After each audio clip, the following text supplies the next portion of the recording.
Good evening, my name is Toby Lepati Mesme, and this is episode 4 of MesmePolitics. We are bringing you all the latest in UK, US and international politics from a leftist perspective. It's Saturday night, the 8th of May 2021, as another day of results in 2021 UK elections, local, Welsh, London, Scottish elections.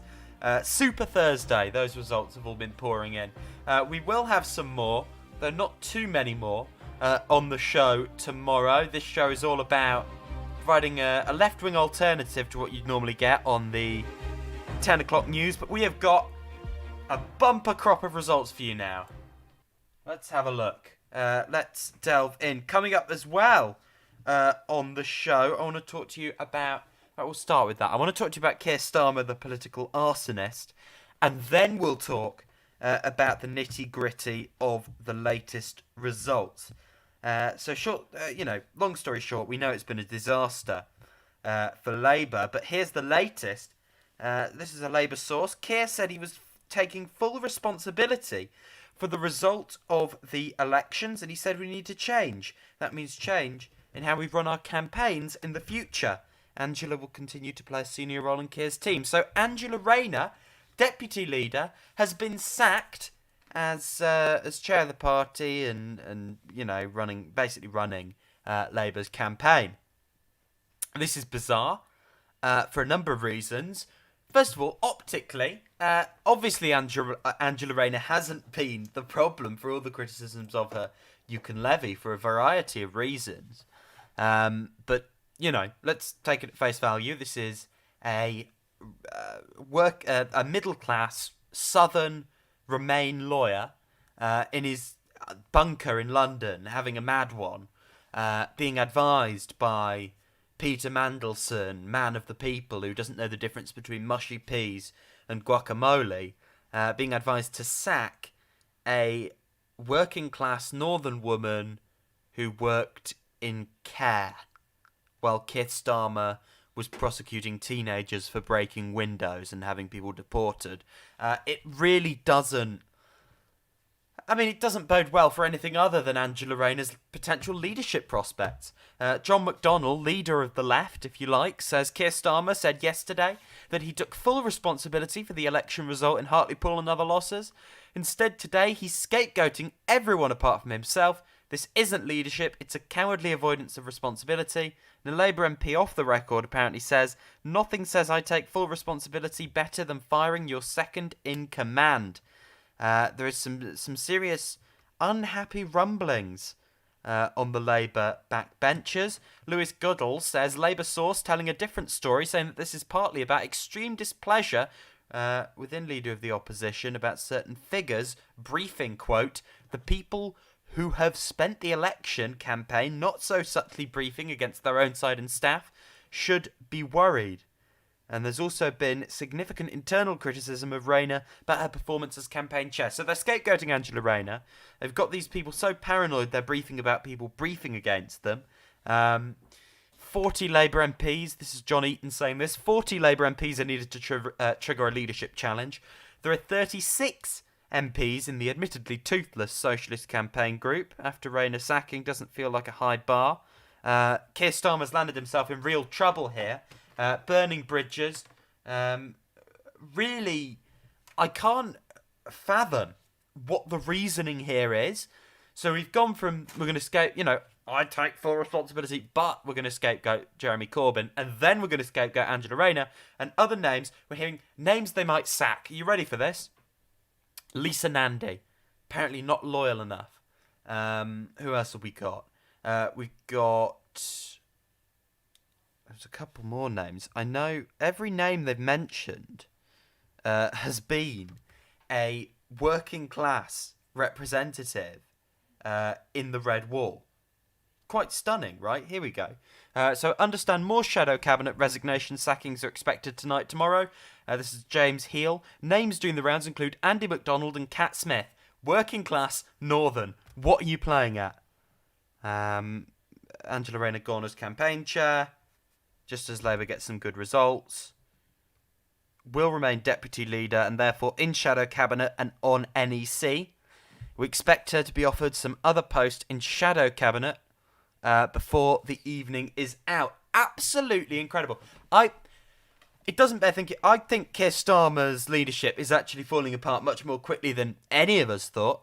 My view on the matter is if they win the West Yorkshire mayoral race, and then there's that by-election, if they lose that Yorkshire by-election, if they lose that as well to the Tories, I think it's seriously time for Starmer to keep considering his position. If for any other reason that his own MPs, many of them, suffer, the possibility of losing their seat in a potential general election in the next couple of years. So, I don't want them to do to Starmer what they did to Corbyn.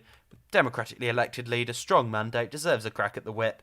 But I think these decisions that are being made should bring into question, quite seriously, the judgment of the people at the top of the Labour Party, even at the worst, most shambolic ebbs under Jeremy Corbyn, when there was real discord and crisis in the leader's office.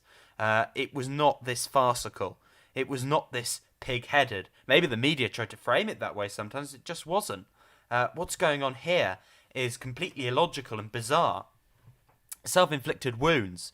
And I think it does genuinely begin to question the fitness of these people, Keir Starmer, the people around him, to stay on. And if I was Socialist Campaign Group, I'd say, look, all 36 of us are going to start campaigning for your removal unless you revamp, commit to some progressive policy, and also seriously revamp your top team, bring in people from the left. I want them to use that leverage, right? The Labour right can use leverage. I think the Labour left can also use leverage, and they should be using it. In private, not in public. They should be doing that right now. If Keir Starmer doesn't say anything, they should all go on the Sunday shows tomorrow and lambast him. That's what I would be saying. I think we're going to see some really crazy stuff go on. Keir Starmer may not survive the week. He probably will, but he may not. The fact he may not survive the week is disproportionate. He could have consolidated, built bridges after this result. Instead, with dwindling political capital, he's cashing checks that he doesn't have the finance for, if you like. He can't do this. He cannot afford. He's alienating the soft left now. That's the crucial power broker coalition. They decided to compromise and go with New Labour and Tony Blair. They decided over Ed Miliband instead of David Miliband. They decided on Jeremy Corbyn twice. And they decided Keir Starmer over Long Bailey. If you lose the soft left in Labour, you are scuppered, and they are burning this party to the ground. And I said this, I tweeted this at John McDonnell actually. Take some action, do something, say something, try and stop this. They are burning the party down. As we speak, these people, Keir Starmer and the people around him, are political arsonists. And they are burning the Labour Party down around them. It will be a smouldering wreck unless someone does something to salvage it very soon. They're off on one. They're absolute lunatics. Back onto election results. Lots going on. Sadiq Khan really underperforming in the mayoral race, but obviously going to win. There was a projection from the BBC which indicated Sadiq Khan, as you'd hope, ahead in first preference on 41%, Sean Bailey 35%, Lib Dems 4%, Sian Berry for the Greens 8%. The reason it's looking much closer is because there's great dissatisfaction with Sadiq Khan. Same thing. They've done practically nothing. He's done practically nothing in his time as Mayor of London. No one really, working class Londoners have been let down. If you like, and at the same time, we see the Greens challenging that. So a lot of people, a lot of young people, a lot of progressives, for dissatisfaction with Keir Starmer and Sadiq Khan, will have voted for Sian Berry. And in the second round, I think we're going to see a heavy win for Sadiq Khan. But the fact he's underperforming to this extent against Sian Bailey, the most disastrous candidate you could possibly put up in London, really. It doesn't get much worse. Tells me that this is a really unfortunate result for Sadiq Khan. It's not an endorsement in any way. It's just the fact it's London. It's not going to vote for this guy. But really, in a few years, you could see the Greens making serious inroads. Maybe even the Tories getting in down the middle. Hopefully, a progressive prospectus to succeed Sadiq Khan. He will be weakened after this, but we'll obviously get the complete results. Now, some projections here. The BBC were doing a really bizarre projection following the vote share that they expect Labour to have got. They expect, in the English local elections, to extrapolate that and make it look like a general election. They are saying the national share of the vote would be Tories 36%, up 8 from the 2019 locals, the last locals we had. Labour up 1 on that, on 29, and the Lib Dems down 2 on their 2019 local performance on 17, with other parties getting 18%. So people are trying to spin that as Labour's doing better. I don't think that's fully accurate anyway. And obviously it's very complicated. It's local elections. You can't really extrapolate that to general elections. But they seem to be saying that the Tories would be on a wafer thin or even lose their majority if this was a general election. Take a look at the areas where Labour were hemorrhaging during these council results. Look at the majorities those seats have. That's completely wrong. It's not applicable to a general election, right? Local elections are a different kettle of fish. I think right now Labour's staring down the barrel of 150 seats in a general election. It's just how it is. Another projection, a little bit more realistic, I think, saying the Tories would lose 16 seats, Lib Dems would gain 11. That's obviously because the Lib Dems overperform on locals, and Labour would gain 3 seats on 206. I think that's ambitious, but it certainly seems a little bit more in line with the reality of what the hell's going on than that other projection of. I mean, Labour, the BBC basically doing Labour's PR for them in many ways. Looking further in at these local election results, Mayor of West Midlands, Andy Street, got 315,000 votes to the Labour guys 268,000. That's a disappointment. Actually, not so bad considering how badly they've been doing in the Midlands. But it really does tell us, this was a benchmark. It was an easy win for Keir Starmer in this area, potentially, right? It's not, taking back all the heartlands. It's an area that generally acts a bit like a swing state. Hasn't happened. Super Thursday has been terrible, almost across the board. However, as it says in The Guardian here, glimmer of optimism in the southwest. Former Labour government minister Dan Norris, unashamed Blairite, to the right of the Tory candidate on many policies. However, he has won the morality in the west of England. That includes Bristol, Bath, North East Somerset, South Gloucestershire. And I think we're seeing a bit of realignment. This is, and they're not enough to make up a general election coalition, but this is the beginning of the blue wall falling. Okay, so we talk about the red wall, the blue wall. Urban graduates, sort of areas in the south. We're seeing these places that were typically Tory, would never have been Labour, swinging towards Labour.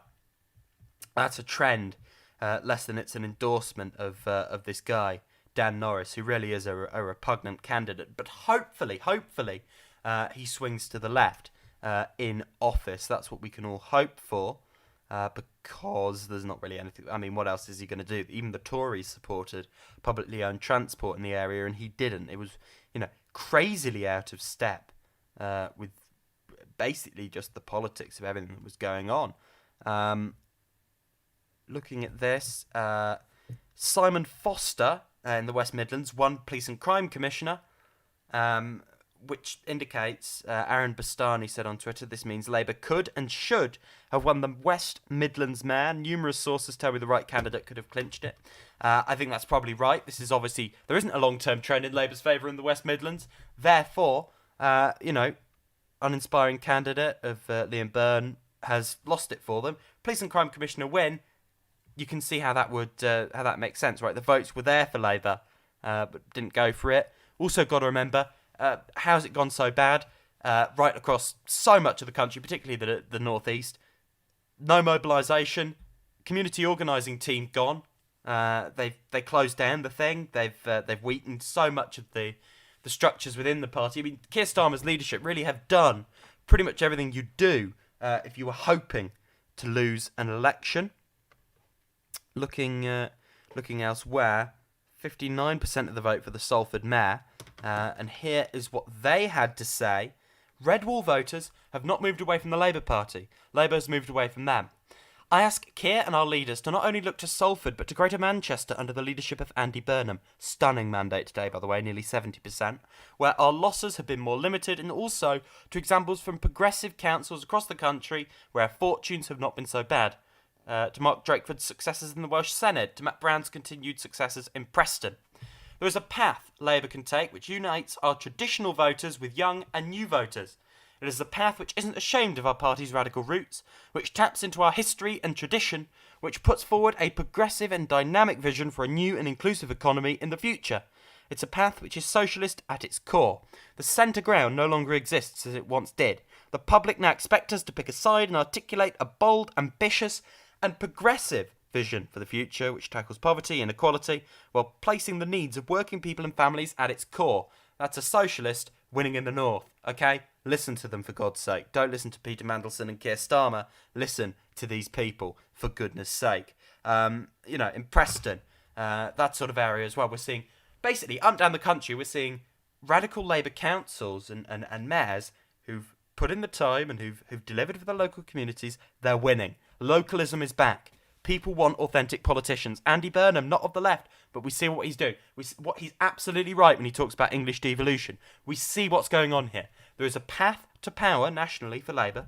It is a path of radical policies, not enough, but you need them to stitch the coalition together, combined with power to local people and a story that is in tune with people's lived reality. When you have those radical progressive policies, you shouldn't shout about them as, these are radical left-wing policies. People don't like that. What you need to do is you need to go, these are policies, here's how they're applicable to your everyday lives. Because that policy agenda that Corbyn stood on in 2019, very popular, and it needs to be framed in a wholly different way, go in a wholly different organising system, wholly different way of putting it out there. But that agenda needs to be the bedrock of Labour going forward if they want to rebuild. As of about an hour ago, here's the councils. So Tories up 12 on 57, Labour down 6 on 43, Lib Dems on 4, other or down 6 on 24, Greens up 66 on 116 councillors this election, 160 down in terms of other, that's on 270, that's independents and the like, and other parties. Lib Dems down 19 on 478.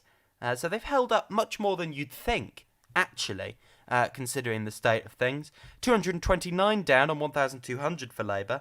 And as I say, 6 councils down. Bleeding in a midterm. What is essentially a de facto midterm, right? It's so big. Bleeding councillors for an opposition at this time, really worrying.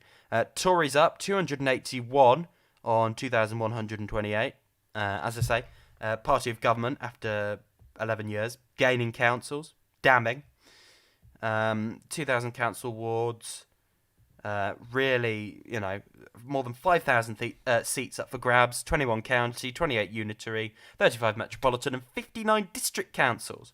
Tories doing very well at Labour's expense everywhere, despite many of the seats that were up for election being lost by Labour last time. Labour lost a whopping 10 seats in traditional bellwether Nuneaton and Bedworth.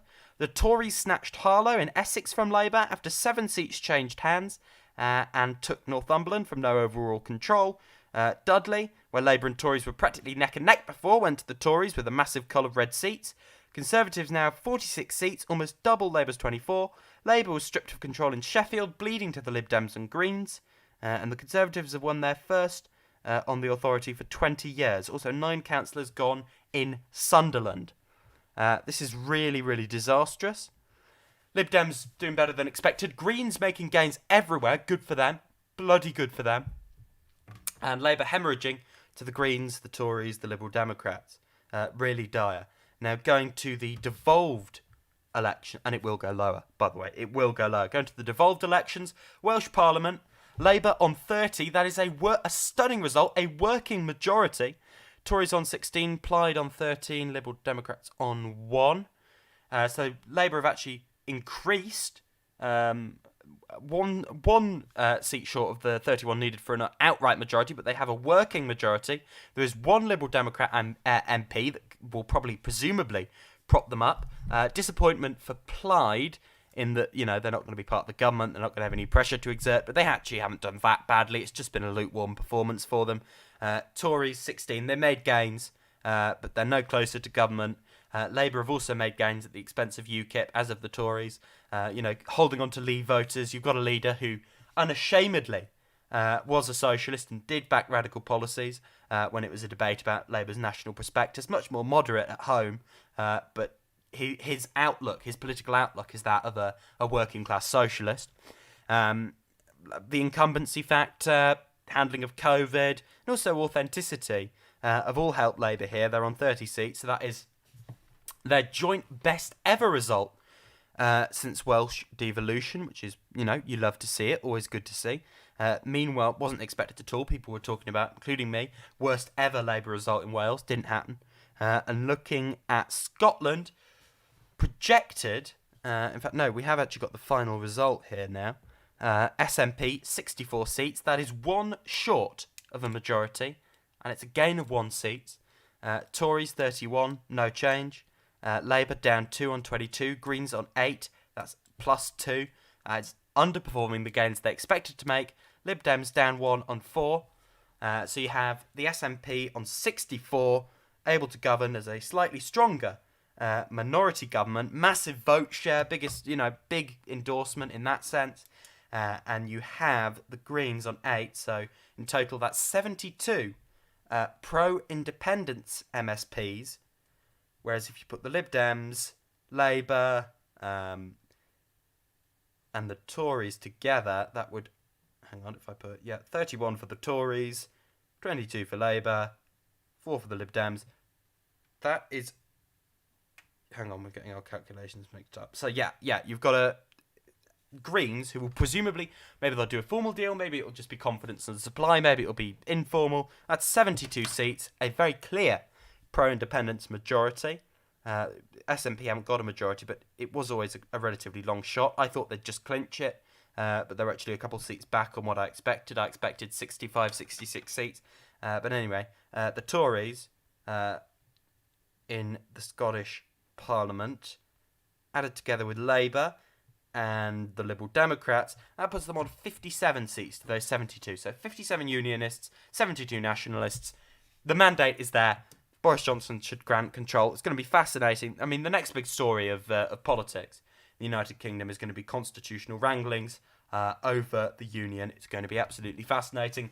That's the big story going forward to look out for. Thank you very much for listening. We'll be back tomorrow with the very final overview, potentially, of the elections and whatever else has gone on.